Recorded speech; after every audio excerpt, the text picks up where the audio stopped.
Hello everyone, I am Victoria.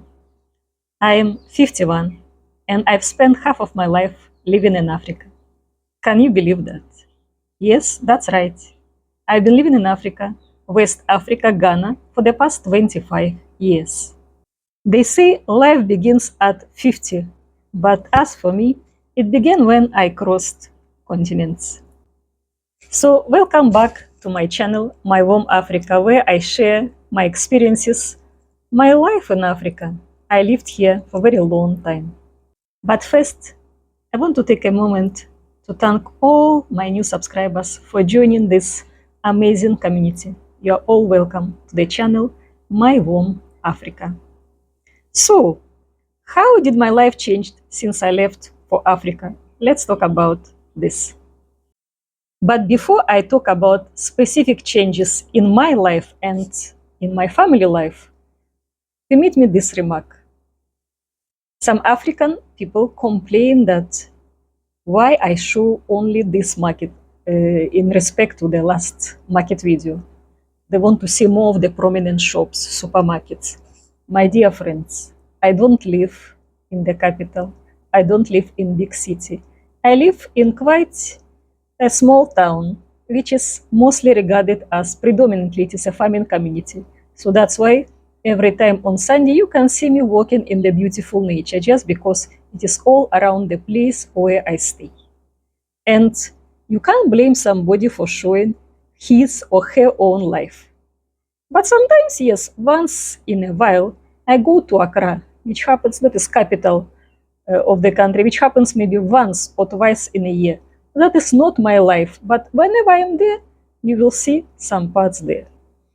Well, I think we can start talking about the changes in my life when I came to Africa. And the first change is my circle of people is purely African, neighbors, colleagues, friends. It is only last year a colleague from Spain came and joined us here, a white lady from Spain. Sometimes you will be seeing her in my video. The rest of the people are from Africa, mostly from West Africa, Ghana, Nigeria, and Togo. That has been my life for so many years. Though there are so many people, millions of people who are immigrants, but very few immigrants find themselves in the situation like my own. That is not having even, not just a person from your country, I'm not talking about that, but it is not even of your race. So meaning that I had to develop skills, social skills first of all, to be able to live with people of different culture and different race. And I think I was able to do it. The second point of my changed life is language.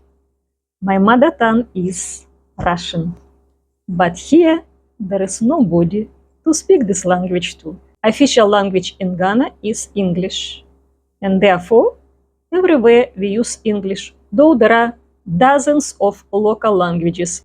That is the peculiarity actually of each African country. There are so many local languages within the country, but there is always one official state language which is maintained throughout workplaces, educational institutions, and it is beautiful. And that brings us to another change, food. It took me a while for some of the meals, maybe 10 years to get used to. And as time passed by, we adopted most of the Ghanaian dishes in my family. Though, of course, my children, my husband know my Ukrainian dishes as well. Popular known borscht, and also some kind of bakery. In our culture, we used to bake a lot. And it's also present in my kitchen in Africa here.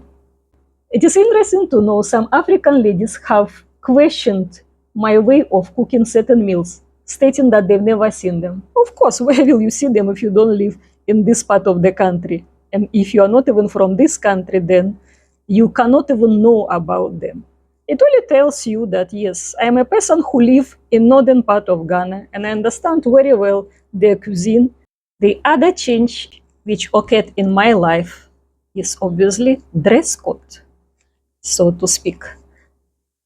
It is a well-known fact that in Africa, a grown woman, I'm a middle-aged woman, 50 plus, cannot appear in shorts in public places. Though it is not written anywhere, but you will observe if you're observant enough and see that women are normally wearing dresses of a good length, usually long, and they have so many bright colors here. So in fact, I am fascinated by their dress code, so to speak. I adore African print, this cotton fabric, which is very bright, colorful. It has so many patterns.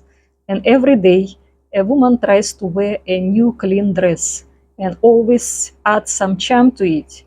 Normally on Sundays, when people go to churches or some occasions, it is not just about dress. You will see high-heeled shoes in Africa, and not just women, children, girls as well. Some are sold in the shops.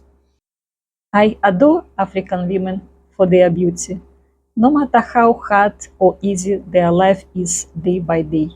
Any tourists who come to West Africa, for instance, can see and attest to the fact that people here are dressed very beautifully, much more beautifully than in Europe or America. In fact, they take time to create their outfit, and it is evident. When you just go out there, you can see the beauty, the colors, the brightness of Africa, because this is the culture they lived in.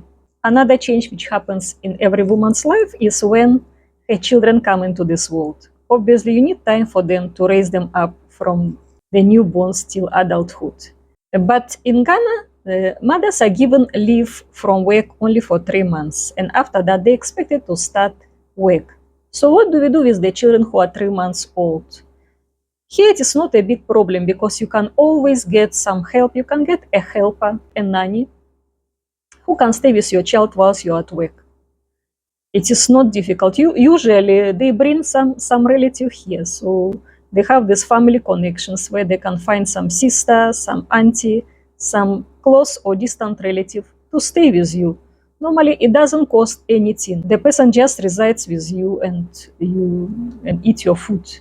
And at the end, in my case, for instance, the girl decided that she wants to continue her education. So I paid her school fees, and finally, this my nanny became a nurse. She's also a grown woman, has her own family.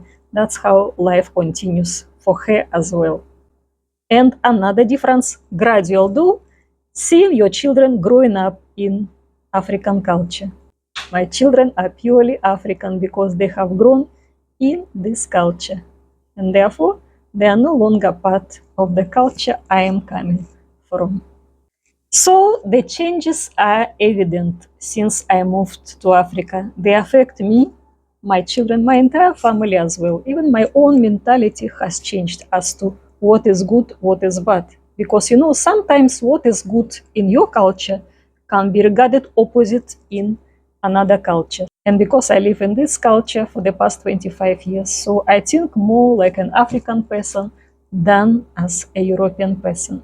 I see the world now through a new lens, from the perspective different or alternate to the one I have grown up with. My lone life here has taken me out from the tourist context. And finally, if you have plans to come to Africa, my advice will be short but simple. Be ready to embrace new things and learn what you can from new people. Ask questions, show genuine interest, and be respectful of cultural differences. All this will help you to blend in with a beautiful African culture. Well, friends, I hope this video was interesting to you. If you have any questions, please ask them down below in the comment section. I will answer them all. And till we meet again, it is bye-bye from my channel, My Warm Africa.